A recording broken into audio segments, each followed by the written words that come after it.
Hello အားလုံးပဲမင်္ဂလာပါရှင်မွန်လုံးရေပေါ်လေးကိုဒီတိုင်းလေးစားနေရတာရိုးနေပြီမို့လို့ဒီနှစ်တော့နည်းနည်းစမ်းပြလေးဖြစ်သွားအောင်လို့ coffee နဲ့တင်းတင်းလေးနဲ့ပေါ့နော်အနံလေးရှူလိုက်တာနဲ့ကိုစိတ်ကိုလန်းဆန်းသွားစေမယ် coffee မွန်လုံးရေပေါ်လေးလှုပ်စားပြတာလေးကိုအားလုံးနောက်ပြီးမျှဝေပေးခြင်းဖြစ်ပါတယ်ရှင်ကောင်းမြင့်မုံလေးကို250 gram လောက်သုံးထားပါတယ်ပြီးရင်တော့အိုက်ထဲကို coffee တစ်ခွက်လောင်းထည့်လိုက်ပါမယ် coffee လေးထည့်ပြီးသွားလို့ရှိရင်တော့တမသွားအောင်မှုပေးလိုက်ပါမယ်coffee နဲ့မုံသားမမျှတဲ့အတွက်ပေါ့နော်နောက်ထပ်ရေချက်အေးလေးနည်းနည်းလောက်ထပ်ထည့်ပေးလိုက်ပါတယ်ပြီးရင်တော့အားလုံးသမသွားအောင်ထပ်ပြီးတော့မှုပေးလိုက်ပါတယ်ဒါဆိုရင်တော့မုံသားလေးရပါပြီမုံသားလေးညှက်သွားပြီဆိုလို့ရှိရင်တော့စားလုံးလို့ရပါပြီရှင်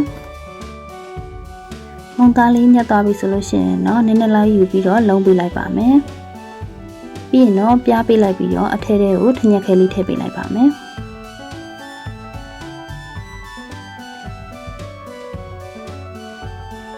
ပြန်လုံးပေးလိုက်ရှင်တော့မုံလုံးရေပြော်လေးရပါပြီ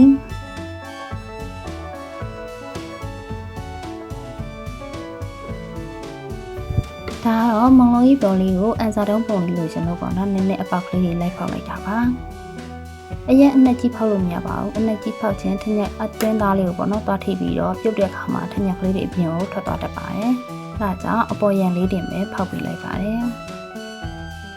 အကုန်လုံးပြီးသွားပြီဆိုလို့ရှိရင်တော့ရေစုအိုးလေးတည်ပြီးစပြုတ်လို့ရပါပြီရှင်ရေစုအိုးလေးတည်ထားတာရေတွေစူလာပြီဆိုတော့အထက်ထဲကိုမုံလုံးကြီးပေါ်လေးထည့်ပေးလိုက်ပါမယ်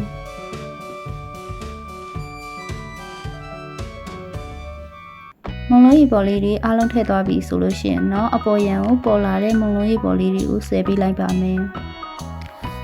မုံလုံးရေပေါ်ဆိုတဲ့အတိုင်းပေါ့နော်အပေါ်မှာပေါ်လာတဲ့မုံလုံးရေပေါ်လေးတွေကိုဆယ်ပြီးတော့ထုတ်ပေးလိုက်ပါမယ်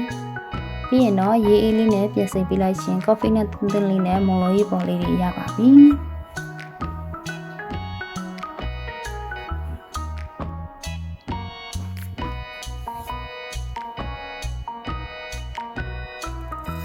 ကဲပြီးသွားလို့ရှိရင်တော့အုံသီးလေးချစ်ပါမယ်အုံသီးလေးကတော့အပေါ်မှာတင်စားဖို့ပါကဲဒါဆိုလို့ရှိရင်တော့တာမန်မုံလုံးကြီးပေါ်ရင်းနဲ့မတူပဲ coffee နဲ့တင်းတင်းလေးနဲ့အနံလေးရရတဲ့တင်ကိုပဲစားကြင်စပွဲပေါ့နော်စိတ်ကူလေးကြည်လင်လန်းဆန်းစေတဲ့မုံလုံးကြီးပေါ်လေးကြီးရပါပြီ